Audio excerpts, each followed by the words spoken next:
Hello and welcome back to the another episode of Daily Quiz for IAS Prelims 2025. It is 10th August today and we are going to discuss 10 important questions in this session. Every day we upload this video, we discuss questions related to the previous questions related to current affairs so that it will give you the idea how the questions could come from the current affairs and also help you revise your current affairs. And also we discuss few questions from your previous year question book so that it gives you the proper idea how the questions do come in the exam and what can be the methods by which you can solve those questions and also gain the information from those questions.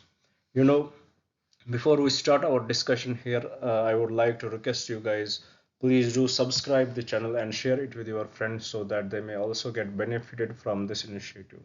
And also, I would like to request you, please note these questions on your notebook so that it will develop a question bank for you.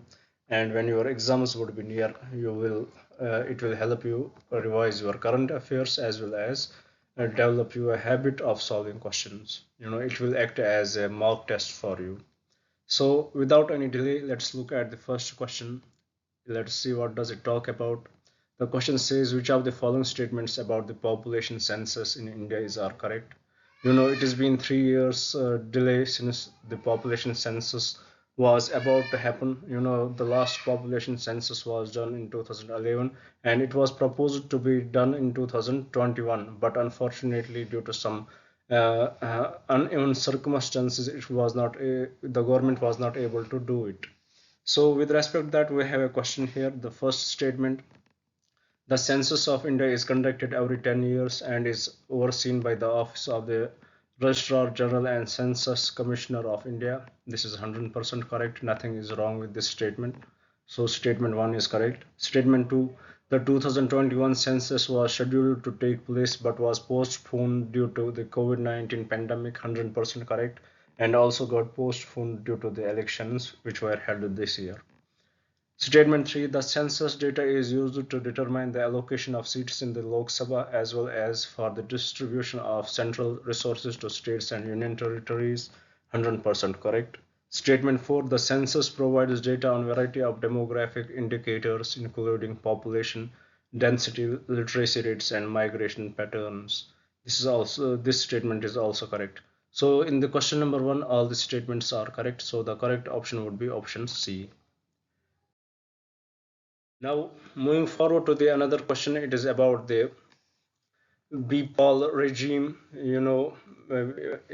We discussed about this regime being introduced by India to counter tuberculosis, especially the multi-drug resistant tuberculosis. So, with respect to this, we had framed a question here. Question number 2: the BPOL, which is Bacillus pathogenicus antimicrobial leukocytogen regime, is associated with which of the following in the context of tuberculosis treatment? Statement 1: it is a new drug regimen introduced for the treatment of multi-drug resistant tuberculosis. 100% correct. Statement 2: the BPAL regimen includes the use of three specific drugs: bedaquiline, pretomanide, and linezolid. 100% correct. Statement 3: it is specifically designed to shorten the duration of treatment for drug-resistant tuberculosis. This is also 100% correct. Statement 4: the regimen is recommended by the World Health Organization. This is true. As the first line treatment? No, it is not as the first line treatment for all forms of tuberculosis, so it is incorrect. Statement 4 is incorrect. So for the question number 2, only the first three statements are correct, which makes the option C the correct option. Now moving forward to the question number 3, it is about the creamy layer. We discussed about it, how the union government said that creamy layer won't be introduced in scheduled castes and scheduled tribes. They are not going to follow it. So with respect to the creamy layer, we have a question here: which of the following statements regarding the creamy layer in the context of reservation in India are correct? First, the creamy layer concept applies to the classification of beneficiaries within the other backward classes category. 100% correct. Option B: individuals in the creamy layer are considered ineligible for reservation in educational institutions and government jobs. This is also correct. Statement 3, the determination of the creamy layer is based on income criteria set by the Supreme Court of India. 100% correct. Statement 4, the income criteria for the creamy layer are revised periodically by the central government. This is also correct. So for the question number 3, all the statements are correct. The correct option would be option C, which is 1, 2, 3, and 4. Now coming to the question number 4, it talks about the Election Commission of India. Why we had taken this question? Because we had seen how the Chief Election Commissioner of India has answered the political parties in Jammu and Kashmir that they are going to conduct the elections very soon in Jammu and Kashmir. So with respect to the Election Commission of India, we had framed this question here. Statement 1, and the Election Commission of India is responsible for the administration of elections to the Parliament, state legislatures, and the office of the President and Vice President of India. 100% correct. Statement 2, the Chief Election Commissioner and the election commissioners are appointed by the President of India and can be removed only through impeachment by Parliament. This is also correct, in the same way as the Chief Justice of India is removed. Statement 3, the Election Commission of India is a statutory body established under the Representation of the People Act 1951. It is totally incorrect because it is the constitutional body under Article 324.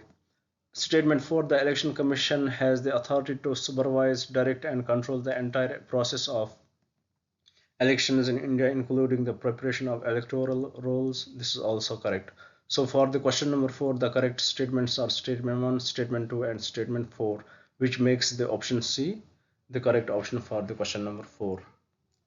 Moving forward to the question number 5, in the previous class we discussed about the yen carry trade. So with respect to this, we had framed a question here. The statement 1, the yen carry trade involves borrowing Japanese yen at a low interest rate and investing in assets that yield higher returns in other countries. 100% correct. This is the core concept of the carry trade. If it is in yen, then it deals with the Japanese currency. So statement 1 is totally correct. Statement 2, this trading strategy is primarily driven by differences in interest rates between Japan and other countries. 100% correct, because this gives them the high yield. If as a Japan they have the low interest rate and they borrow from that country and invest in another country where they get the higher returns.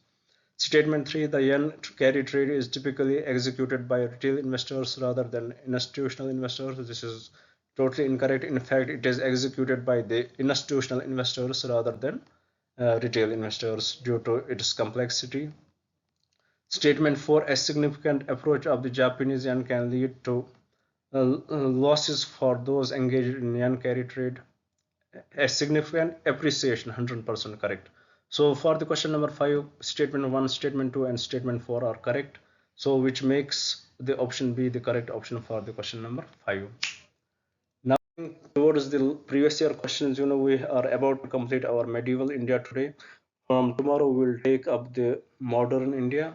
So here are some questions which we are left with which we have to discuss in the medieval India. Here is question number 6. Here we have 3 statements. We have to find out which one is the correct. Statement 1, in the revenue administration of Delhi Sultanate, the in charge of revenue collection was known as Amil. 100% correct. Statement B, the Iqta system of Sultans of Delhi was an ancient indigenous institution. No, it was not ancient, but it was started in 1206 AD itself. So statement 2 is incorrect. Statement 3, the office of Mir Bakshi came into existence during the reign of Khilji Sultanate. Totally incorrect. It came in the reign of Mughals. So for the question number 6, only the statement A is correct. Now coming to the question number 7, statement 1, a Saint Nimbarka was a contemporary to Akbar. It is incorrect because Nimbarka was in the 13th century and Akbar in 15th century, and Nimbarka was in the Telangana region. Statement B, Saint Kabir was greatly influenced by Sheikh Ahmad Sirhindi. No, this is also incorrect because the ideology of Sheikh Ahmad Sirhindi and Saint Kabir are totally different. So this hardly seems that he was influenced by him. So in the question number 7, both statements are incorrect. Question number 8, it says, who among the following Mughal emperor shifted emphasis from illustrated manuscripts to album and individual portrait? Was it Humayun? No. Was it Akbar? No. Was he Jahangir? Or was he Shah Jahan? It was definitely Jahangir. So for the question number 8, the correct option would be option C. Now coming to the last question of today's discussion, it is assertion and reason based. The assertion here is Muhammad bin Tughlaq issued a new gold coin which was called a dinar by Ibn Battuta. 100% correct. Reason: Muhammad bin Tughlaq wanted to issue token currency in gold coins to promote trade with West Asian and North African countries. No, it is incorrect. So for the question number 9, assertion is correct and reason is incorrect. So assertion is right. So this was about this discussion today. I hope you would had liked this discussion, and it would had helped you in many ways. Thank you for staying with me, and thank you for subscribing. Thank you very much.